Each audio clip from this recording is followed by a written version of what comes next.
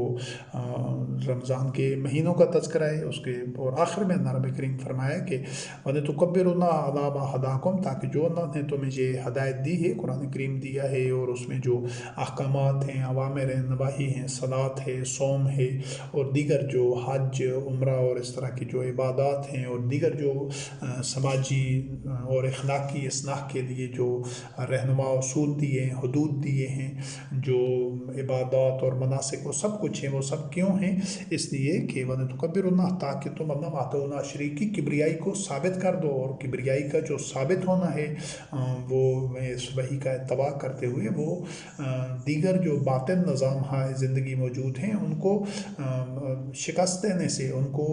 ناکام ثابت کرنے سے، ان کو جو حق کے مقابل میں آتے ہیں، حق کو ناکام کرنا چاہتے ہیں، ان کو ان کے منطقی انجام تک پہنچا کر یہ اللہ رب کریم کی کبریائی ثابت ہوتی ہے۔ دوسروں کی محکومی میں رہنے سے، دوسروں کا عبد بن کر، مستضعفین بن کر جو کہتے ہیں کہ ہم وہی کا اتباع کر رہے ہیں، ہم نمازیں پڑھ رہے ہیں، روزے رکھ رہے ہیں، ہمارا ایمان ہے، وہ دین کو نحو و ناب بنائے ہوئے ہیں، دین کو انہوں نے کھیت تماشا بنا رکھا ہے اور انہوں نے اپنے آپ کو دھوکے میں رکھا ہوا ہے۔ جب آپ وہی کا اتباع کرتے ہیں، دین اللہ پر ہوتے ہیں، تو پھر آپ اللہ کی کبریائی کا ایک زندہ ثبوت ہوتے ہیں، چلتے پھرتے پیکر ہوتے ہیں۔ اللہ رب کریم آپ کو عزت دیتا ہے، وَلِلَّهِ الْعِزَّةُ وَلِرَسُولِهِ وَلِلْمُؤْمِنِينَ، آپ کو استخلاف فی الارض دیتا ہے، آپ کو تمکن دین عطا کرتا ہے، اللہ کی طرف سے نصرت اور فتح آپ کے شامل حال ہوتی ہے۔ یہ ہے اللہ رب کریم کی کبریائی۔ یُظْہِرُهُ عَلَى الدِّینِ كُلِّهِ وَلَوْ كَرِهَ الْمُشْرِكُونَ، تو نَقْذِفُ بِالْحَقِّ عَلَى الْبَاطِلِ فَيَدْمَغُهُ، باطن کو تو وہ سر پھوڑ دیتے ہیں۔ تو آپ دیکھ لیں کہ ابھی جتنے بھی ایمان کے دعوے دار ہیں اور جتنے عبادات اور شعائر پر ہیں، ان میں سے کوئی بھی ان صلاحیتوں، اہلیتوں اور ان اوصاف کا حامل نہیں ہے۔ 1.5-2 ارب ہیں، تو پھر یہ اللہ کی کبریائی کا نہیں، یہ تو عبادت طاغوت ہیں، یہ تو سوء العذاب میں مبتلا ہیں۔ تو یہ اللہ کی کبریائی کا مظہر نہیں ہے۔ اللہ کی کبریائی کا مظہر وہ لوگ ہوں گے جو انشاءاللہ باذن اللہ اطیعوا اللہ و اطیعوا الرسول کے نظام کی از سر نو اس کے لیے اپنا جان مال سب کچھ حاضر کر دیں گے، اور اس راستے کے سبیل اللہ کے راہی ہوں گے۔ وہ صرف اور صرف اس اللہ رب کریم کی کبریائی کا مظہر ہوں گے۔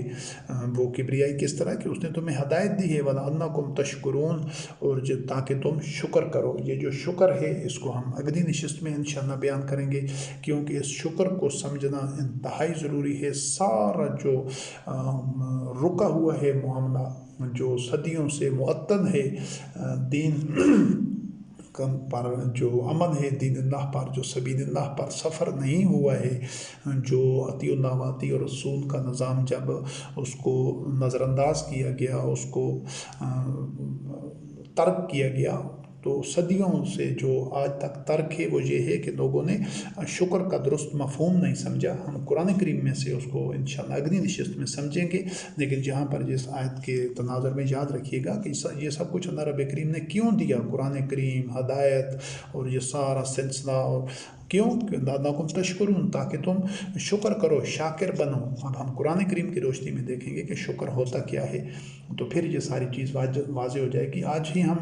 چند لوگ انشاءاللہ یہ شکر کے راستے پر گامزن ہوں گے، تو اللہ کی نصرت ہمارے شامل حال ہوگی انشاءاللہ العزیز باذن اللہ۔ تو اس شکر کو قرآن کریم میں سے سمجھنا ضروری ہے۔ اس کے بعد سورۃ الانعام کی آیت نمبر 19 سے، اس میں اللہ رب کریم نے فرمایا قُلْ أَيُّ شَيْءٍ أَكْبَرُ شَهَادَةً قُلِ اللَّهُ شَهِيدٌ بَيْنِي وَبَيْنَكُمْ وَأُوحِيَ إِلَيَّ هَٰذَا الْقُرْآنُ لِأُنذِرَكُم بِهِ وَمَن بَلَغَ أَئِنَّكُمْ لَتَشْهَدُونَ أَنَّ مَعَ اللَّهِ آلِهَةً أُخْرَىٰ قُلْ لَا أَشْهَدُ قُلْ إِنَّمَا هُوَ إِلَٰهٌ وَاحِدٌ وَإِنَّنِي بَرِيءٌ مِّمَّا تُشْرِكُونَ۔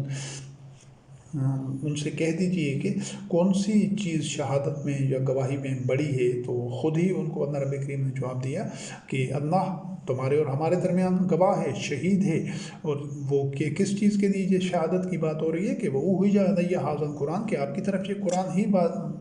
وحی کیا گیا ہے۔ قرآن کے علاوہ نبی کریم علیہ السلام پر ایک لفظ بھی وحی نہیں کیا گیا، نہ آپ نے نو انسانی کو، مومنین مسلمانوں کو قرآن کے علاوہ ایک لفظ دیا۔ جو کچھ آپ کے قلب اطہر پر وحی کیا گیا وہ صرف قرآن ہے، اس کا ایک لفظ بھی نہ تو جو وحی ہوا ہے اس کا ایک لفظ بھی مس نہیں ہوا، اس کا کوئی لفظ رہ نہیں گیا کہ جو قرآن میں درج نہ ہو، اور قرآن کریم میں وحی سے باہر کا ایک لفظ شامل نہیں ہے۔ اور جو قرآن کریم سے باہر ہے، چاہے وہ ایک لفظ ہو چاہے پورے دفتر ہوں، ان کا وحی سے کوئی تعلق ہی نہیں ہے۔ وہ غیر از وحی جو کنٹینٹ ہے، مواد ہے، ملفوظات ہیں، چاہے تحریریں ہیں، جو کچھ بھی ہے، اعمال ہیں، وہ تمام کا تمام وحی نہیں ہے، اور ہمیں وحی کے علاوہ کسی چیز سے کوئی لینا دینا نہیں ہے۔ حق صرف وہ ہے جو قرآن کریم کے اندر ہے، اور یہ ساری شہادت جو اللہ کی شہادت اور سب سے بڑی شہادت وہ اسی چیز کے لیے ہے کہ نبی کریم علیہ السلام اعلان کر رہے تھے وَأُوحِیَ إِلَیَّ ھَٰذَا الْقُرْآنُ، کہ میری طرف یہ قرآن وحی کیا گیا ہے اس کے ذریعے تاکہ میں تم کو آگاہ کروں۔ لِأُنذِرَکُم بِہِ، بہی واحد کا صیغہ ہے، قرآن ایک ہے، بہت ساری کتابوں کے ذریعے نبی کریم علیہ السلام آگاہ نہیں کر رہے تھے۔ کتابیں تو یہود و نصارہ کے پاس بھی بہت تھیں دین کے نام پر، وہ تو اس طرح تھی جس طرح گدھے پر کتابیں نادی ہوئی تھی، تو کیا ان کے ذریعے نبی کریم علیہ السلام لوگوں کو آگاہ کر رہے تھے؟ ان کا ایک لفظ بھی نہیں لیا۔ تو قیامت تک کے جو اس دور کے مومنین تھے اور قیامت تک آنے والے مومنین نے اسی طرح قرآن کریم سے باہر جتنا بھی یہ 1400 سال میں شیاطین نے جتنی کتابیں لکھی ہیں، جتنے درجنوں بیسیوں سینکڑوں ہزاروں لاکھوں کے حساب سے کتابیں ہیں، ان کے ذریعے آپ نے ان کی طرف آنکھ اٹھا کر بھی نہیں دیکھنا، ان سے ایک لفظ بھی نہیں لینا۔ آپ نے اس بہی کے حکم پر ثابت قدم رہنا ہے۔ نبی کریم علیہ السلام اسی بہی کے اوپر کھڑے ہوئے تھے، اسی قرآن کریم کے اوپر۔ اس کے علاوہ ایک لفظ بھی آپ نے نوع انسانی کو اور امت مسلمہ کو، مومنین کو نہیں دیا۔ آپ نے بھی قرآن کریم کے علاوہ نبی کریم علیہ السلام کے اسوہ حسنہ پر عمل کرنا ہے، تو قرآن کریم کے علاوہ نہ تو کبھی کسی لفظ کی طرف، کسی کتاب کی طرف آنکھ اٹھا کر دیکھیں، نہ آپ کو ضرورت ہے، نہ اس کو سنیں، نہ لوگوں تک پہنچائیں، اس سے قطعی طور پر کلی طور پر برات اختیار کریں اور ناتعلق ہو جائیں۔ یہ ہے نبی کریم علیہ السلام کے اسوہ حسنہ پر عمل کرنا۔ تب آپ اطیعوا اللہ و اطیعوا الرسول کا وہ سٹرکچر بنا سکیں گے۔ اگر آپ ادھر ادھر کی کوئی یہ سارے ملفوظات، کتابیں، کوئی بھی اس میں احادیث، روایات، سنت، فقہ، شریعت اور تصوف کی چیزیں اور ادھر ادھر کا سارا یہ وہ مواد اس میں لے کر آ جائیں گے، تو اس سے آپ اطیعوا اللہ و اطیعوا الرسول کا نظام نہیں بنا سکتے۔ اس سے آپ یہی جو ابھی یہ صورتحال ہے یہی پیدا ہوگی کہ تفرقے ہوں گے، اختلافات ہوں گے، محکومی ہوگی، ذلت ہوگی، انتشار ہوگا، بغیاً بینہم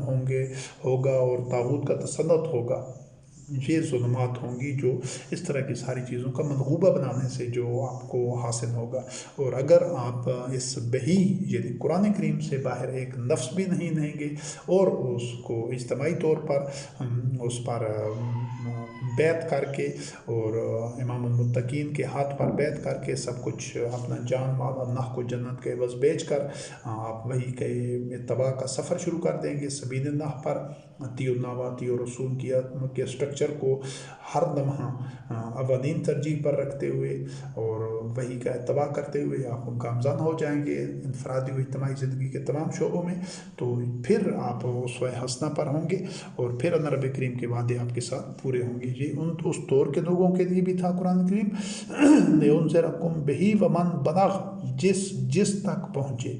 آپ تک قرآن کریم پہنچ گئے، آپ پر لازم ہو گئے، وہی آپ کی دسترس میں ہے، آپ اس کا اتباع کریں، اجتماعی طور پر کریں، انفرادی طور پر وہی کے اتباع کا تصور بھی نہیں ہے۔ پورے کرۂ ارض پر 2 بندے بھی ہوں، ان 2 کو بھی اجتماعی طور پر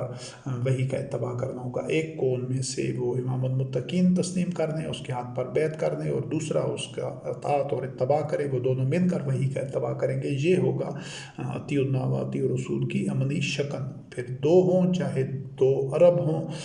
اس سے فرق نہیں پڑتا، اصول یہی رہے گا۔ ومن بلغ، جس تک پہنچے اس نے بھی یہی کام کرنا ہے کہ وہ اسی قرآن کے ذریعے لوگوں کو خبردار کرے ان کے غلط نتائج سے اور خود قرآن کریم کا ہی اتباع کرے۔ تو اس کو پھر اسی حقیقت کو اللہ رب کریم نے دوسرے الفاظ میں بیان کیا کہ نبی کریم علیہ السلام کی زبانی اِنَّكُمْ لَتَشْهَدُونَ أَنَّ مَعَ اللَّهِ آلِهَةً أُخْرَىٰ، کیا تم یہ گواہی دیتے ہو کہ اللہ کے ساتھ کوئی اور الہ ہے؟ تو ان کو خود ہی جواب دیا کہ ان سے کہو کن لا اشہد، میں اس چیز کی، اگر تم دیتے بھی ہو کہ اور بھی آلہات ہیں تو میں اس کی شہادت نہیں دیتا، یعنی میں یہ تسلیم نہیں کرتا کہ اللہ کے ساتھ کوئی اور الہ ہے۔ کن انما ہوا الہ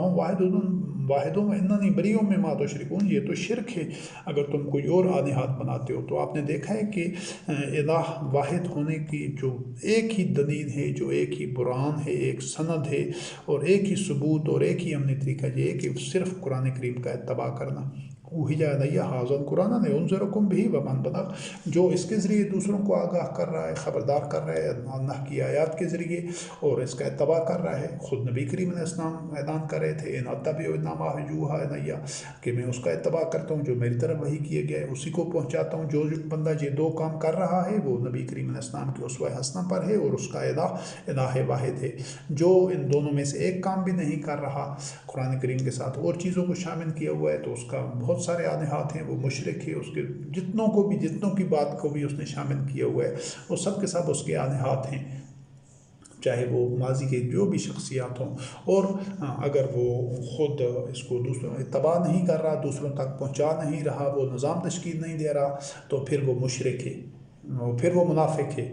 کہ وہ زبانی اقرار تو کر رہے ہیں لیکن وہ اطیع و ناواطیع اور رسول کا وہ جو سٹرکچر ہے، ڈھانچہ ہے، وہ جو نظم ہے، وہ اس کو قائم نہیں کر رہا۔ اس کے بعد سورت توبہ کی آیت نمبر 32 اور 33 سے یریدون ان یطفئوا نور اللہ بافواہہم ویأبی اللہ الا ان یتم نورہ ولو کرہ الکافرون هو الذی ارسل رسولہ بالہدی ودین الحق لیظہرہ علی الدین کلہ ولو کرہ المشرکون۔ یہ جو مخالفین تھے، یہ چاہتے تھے کہ اللہ کے نور کو اپنی پھونکوں سے بجھا دیں، لیکن اللہ رب کریم اسی چیز پر قائم ہے کہ وہ اپنے نور کو مکمل کرے گا، اور اگر کافروں کو ناگواری گزرے تو اللہ رب کریم نے تو رسول کریم علیہ السلام کو ہدایت اور دین حق دے کر بھیجا ہی اس لیے کہ اس نے تمام ادیان پر غالب آنا ہے۔ مشرکوں کو یہ چیز ناگوار ہی کیوں نہ گزرے، سرزمین عرب میں دین اسلام غالب آیا، جو عرب تہذیب و تمدن تھا، جو ان کا باطل نظام تھا، جو ان کے ظلم اور فساد پر مبنی جو سٹرکچر تھا، اس کی جگہ اطیع و ناواطیع اور رسول کا عدل و قسط پر مبنی اور حق پر مبنی ایک سٹرکچر تشکیل پایا مختصر عرصے میں، اور اس نے اپنے جو مخالف اور مقابل وہ سٹرکچر تھا، جو عرب تہذیب و تمدن ان کا جو سسٹم تھا، سوشل فیبرک تھا سارا، اس کو ایک مسمار کیا، اس کو منہدم کیا، اور ایک نیا ایک سٹرکچر بنا۔ وہ تجربہ سرزمین عرب میں کامیابی سے اللہ رب کریم نے اس کو ثابت کیا، حق کا حق ہونا اور باطل کا باطل ہونا۔ آج اسی تجربے نے انشاءاللہ العزیز پورے کرۂ ارض پر وہی نتائج پیدا کرنے ہیں۔ ہم نے صرف یہ کہ اسی تجربے کو اب ایک لارج سکیل کے اوپر، گلوبل سطح کے اوپر دہرانا ہے، اور اس کے لیے الحمدللہ رب العالمین جو سارے ماحول ایک موافق ہے، اتنی سائنٹیفک انوینشنز ہیں، سائنسی ایجادات ہیں، اتنا باہمی رابطے ہیں کہ آج وہ نظام پورے گلوب پر تشکیل دیا جا سکتا ہے انشاءاللہ العزیز باذن اللہ۔ اور اس کے لیے جو پہلا قدم ہے وہ یہی ہے کہ وہی سے اپنے قلوب و اذہان کو منور کیا جائے، اللہ کی آیات کو یہ زندگی سے مختلف انفرادی و اجتماعی زندگی کے اور سوشل سٹرکچر کے، عدل و قسط کے جتنے موضوعات ہیں بنیادی، ان پر یہ جو اللہ رب کریم کی آیات اور ان کا لب لباب اور مفہوم، اور یہ ایک دعوت اور پیغام کی صورت میں آپ تک پہنچ رہا ہے، اس کو سنیں، سمجھیں، قرآن کریم کا مطالعہ کریں، اور اس میں عقل، فکر، شعور، بصیرت، قلب، فؤاد کو بروئے کار لائیں، اور اس کے بعد فیصلہ کریں نتائج کو دیکھ کر، دلائل و براہین کی بنیاد کے اوپر۔ تو پھر اطیع اللہ و اطیع الرسول کے اس سٹرکچر کو قائم کرنے کے لیے، سبیل اللہ پر گامزن ہونے کے لیے، صرف وہی کا اتباع کرنے کے لیے اگر آپ اپنی جان اور مال جنت کے عوض اللہ رب کریم کو بیچ سکتے ہیں تو ہمارے شریک سفر بنیں انشاءاللہ العزیز۔ یہ جو کاروان ہے باذن اللہ رب کریم کی نصرت و تائید سے یہ پورے کرۂ ارض پر دین اللہ کو غالب کرنے کی منزل تک پہنچے گا انشاءاللہ العزیز باذن اللہ۔ اللہ وحدہ لا شریک رب العالمین ہے، محمد رحمۃ للعالمین علیہ السلام رحمۃ للعالمین ہے، قرآن کریم ذکر للعالمین ہے، اور بیت اللہ جو مسجد الحرام ہے، جس نے کہ اب پورے جو گلوبل ایک سٹرکچر ہے، پورے گلوب کا، پورے کرۂ ارض کا، اس نے عالمی دارالخلافہ بننا ہے انشاءاللہ العزیز۔ ان مشرکین کی جو ابھی مشرکین ہیں، بیت اللہ پر قابض ہیں، مسلط ہیں، تو ان کے قبضہ سے بیت اللہ کو انشاءاللہ العزیز باذن اللہ آزاد کرا کے نہایت امن کے ساتھ، بغیر کسی قتال کے، اس کو آزاد کرا کے اس کو عالمی دارالخلافہ بنایا جائے گا، اور عالمی طاغوت کا جو مقابلہ کیا جائے گا وہ اسی بیت اللہ کو عالمی دارالخلافہ بنا کر، اور یہاں سے ساری نوع انسانی کو اپنے پاؤں پر کھڑا کرنے کے لیے اقدامات کی جائیں گے۔ جو امام المتقین ہوگا وہ ادھر مسجد الحرام میں ہی ہوگا، تمام پالیسیز انشاءاللہ العزیز ادھر سے ہی بنے گی، نظام تعلیم ہے، جو عدل و قسط کا سٹرکچر ہے، جو حفظان صحت کی جو معاشی پالیسیاں ہیں، جو پورے گلوب کا ایک ایک ہی جو امر بالمعروف و نہی عن المنکر کا شعبہ ہے، جس طرح لا انفورسمنٹ ایجنسی یا پولیس کا سسٹم ہے آج کل جدید انداز میں، اور اس کے علاوہ جو دفاع ہے پورے کرۂ ارض کا، وہ ایک ہی دفاع ہوگا، ایک ہی اس طرح کے ادارے ہوں گے، تمام جو معاملات ہوں گے کرۂ ارض کے، وہ ان تمام کے جو مختلف اہم ضروری ٹریننگز ہوں گی، جو مشاورتیں ہوں گی، جو پالیسی سازی ہوگی، اور جو تمام لا انفورسمنٹ ہوگی، وہ جو پاور ہوگی، قوت ہوگی، وہ اس کا مرکز یہی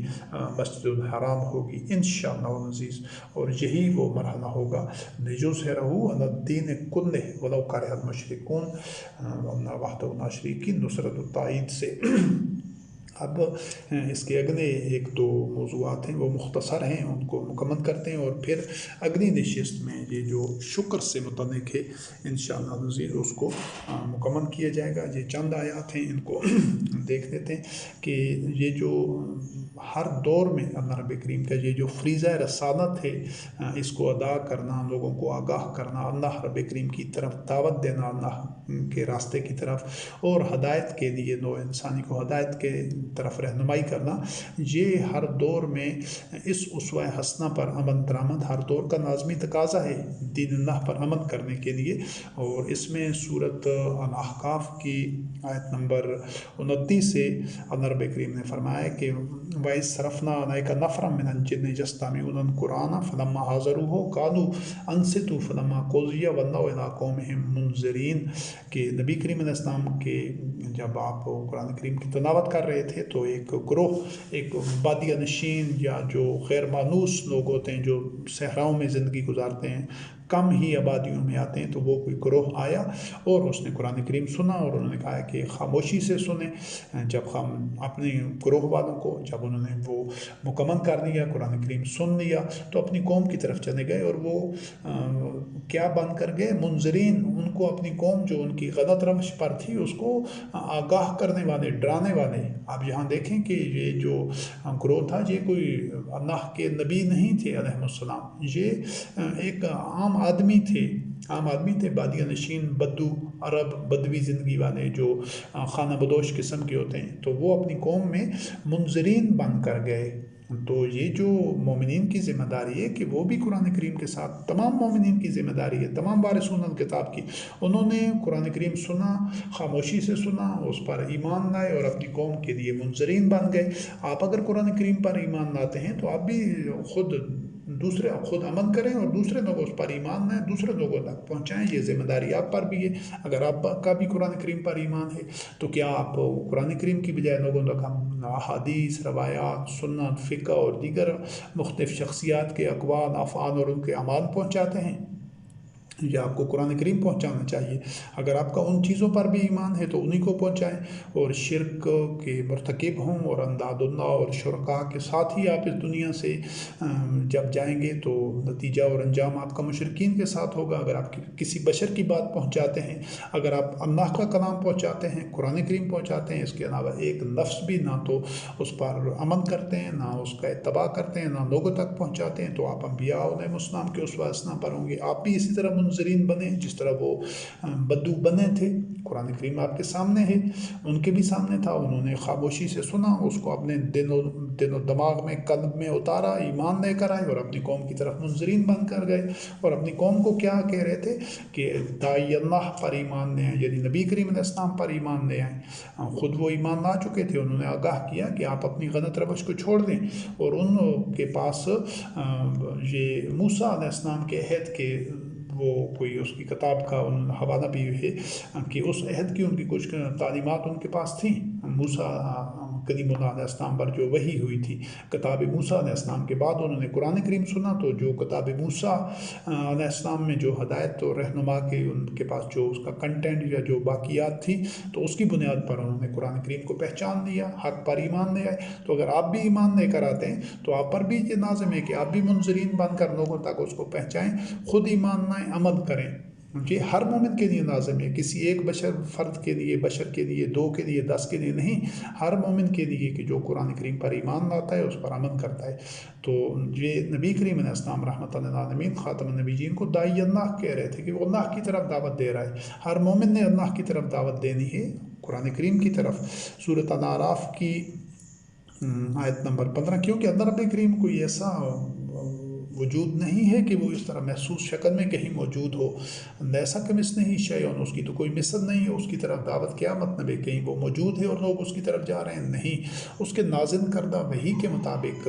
اپنی انفرادی و اجتماعی زندگیوں کو ڈھالنا ہے، تو آپ کی یہ دعوت اسی کی طرف ہوگی، کیونکہ وہ اس کی مشیت اور اس کی رضا اس میں ہے کہ نوع انسانی انفرادی و اجتماعی طور پر اس پیٹرن پر، اس طریقہ کار پر، ان قواعد و ضوابط، ان اصولوں اور ان اوامر و نواہی کے مطابق زندگی گزارے، اور آپ ایسا کرتے ہیں تو یہی اس کی طرف جو ایک سفر ہے۔ اس کے بعد سورۃ الاعراف کی آیت نمبر 35 ہے، یا بنی آدم اما یاتینکم رسول منکم یقصون علیکم آیاتی فمن اتقی واصلح فلا خوف علیہم ولا هم یحزنون۔ یہ اللہ رب کریم نے بنی نوع آدم کو یہ حکم دیا ہے ہمیشہ سے کہ یہ بنی نوع آدم، نوع انسانی، تمہاری طرف میرے رسول آئیں تو جو تم پر یقصون علیکم آیاتی، میری آیات تلاوت کریں، تو جو تقوی اختیار کرے گا اور اپنی اصلاح کرے گا ان آیات کی روشنی میں، اس کے لیے کوئی خوف اور کوئی حزن نہیں ہوگا۔ تو یہ آج کے دور میں قیامت تک آپ انبیاء اور رسول علیہ السلام کے اسوہ حسنہ پر عمل کرتے ہیں اور سبیل اللہ کے راہی بنتے ہیں، مسافر بنتے ہیں، تو آپ کو خود اللہ کی آیات پر ان کا اتباع کریں اجتماعی طور پر، اور لوگوں کے سامنے اسی کی تلاوت کریں، اسی کی قرأت کریں، انہی کو پہنچائیں۔ اس کے بعد سورۃ آل عمران کی آیت نمبر 81 ہے، وَإِذْ أَخَذَ اللَّهُ مِيثَاقَ النَّبِيِّينَ لَمَا آتَيْتُكُم مِّن كِتَابٍ وَحِكْمَةٍ ثُمَّ جَاءَكُمْ رَسُولٌ مُصَدِّقٌ لِّمَا مَعَكُمْ لَتُؤْمِنُنَّ بِهِ وَلَتَنصُرُنَّهُ قَالَ أَقْرَرْتُمْ وَأَخَذْتُمْ عَلَىٰ ذَٰلِكُمْ إِصْرِي قَالُوا أَقْرَرْنَا قَالَ فَاشْهَدُوا وَأَنَا مَعَكُم مِّنَ الشَّاهِدِينَ۔ تو اللہ رب کریم نے جب انبیاء علیہ السلام سے میثاق لیا کہ جب تم کو کتاب اور حکمت اور حکومت بھی دی جائے، تو تمہارے پاس کوئی اللہ کا رسول آئے جو تمہاری اس کتاب ہدایت کی تصدیق کرنے والا ہو، تو اس پر تم ایمان لانا، اس کی نصرت کرنا۔ اور پوچھا گیا اللہ رب کریم نے کہ کیا تم اس پر اقرار کرتے ہو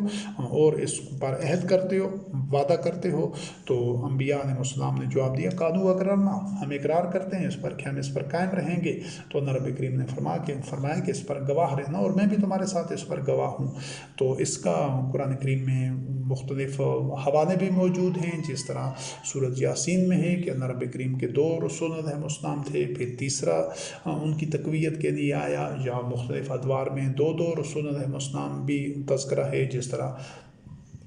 سلیمان علیہ السلام، داؤد علیہ السلام، موسیٰ علیہ السلام، ہارون علیہ السلام، ہمارے دادا ابراہیم خلیل اللہ علیہ السلام اور لوط علیہ السلام۔ تو ایک دور میں ہی مطلب ایک سے زیادہ، ایک 2 3 انبیاء اور رسول علیہ السلام موجود رہے۔ وہ سب ایک دوسرے کی نصرت کرنے والے تھے، کیونکہ سب کا راستہ ایک تھا، سب کا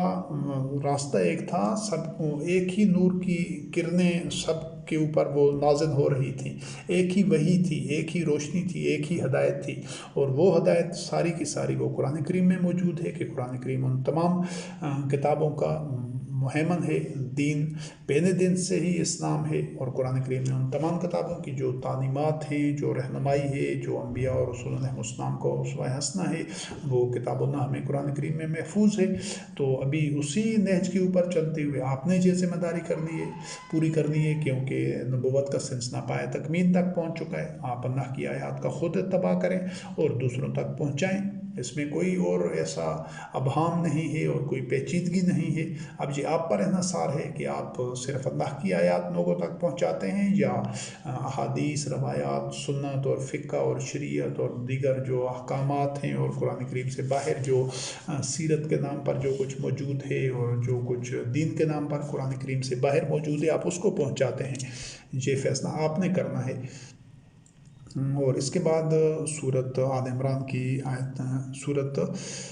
احزاب کی آیت نمبر 7 ہے، اس میں اللہ رب کریم نے فرمایا وَإِذَا أَخَذْنَا مِنَ النَّبِيِّينَ مِيثَاقَهُمْ وَمِنْكَ وَمِن نُوحٍ وَإِبْرَاهِيمَ وَمُوسَىٰ وَعِيسَىٰ ابْنَ مَرْيَمَ وَأَخَذْنَا مِنْهُم مِيثَاقًا غَلِيظًا۔ یہ بھی اسی میثاق کا ذکر ہے کہ اللہ رب کریم نے انبیاء علیہ السلام سے میثاق لیا، اور نبی کریم علیہ السلام سے، اور نوح علیہ السلام سے، ابراہیم علیہ السلام سے، موسیٰ علیہ السلام سے، عیسیٰ ابن مریم علیہ السلام سے، اور ان سے جو میثاق لیا وہ پکا اور پختہ میثاق لیا۔ تو اب ہم اس کے بعد یہ جو اگلی نشست ہوگی انشاءاللہ العزیز، ہم اس جو اگلی نشست ہے اس میں شکر کے موضوع پر جو، اور یہ آخری نشست ہوگی انشاءاللہ اس موضوع کی، اس تناظر سے ہم انشاءاللہ اس کو ایک نشست میں مکمل کریں گے، اور اس کے بعد یہ بشر کا رسول ہونے کا جو عنوان ہے یہ مکمل ہو جائے گا۔ والسلام علی من اتبع الہدی۔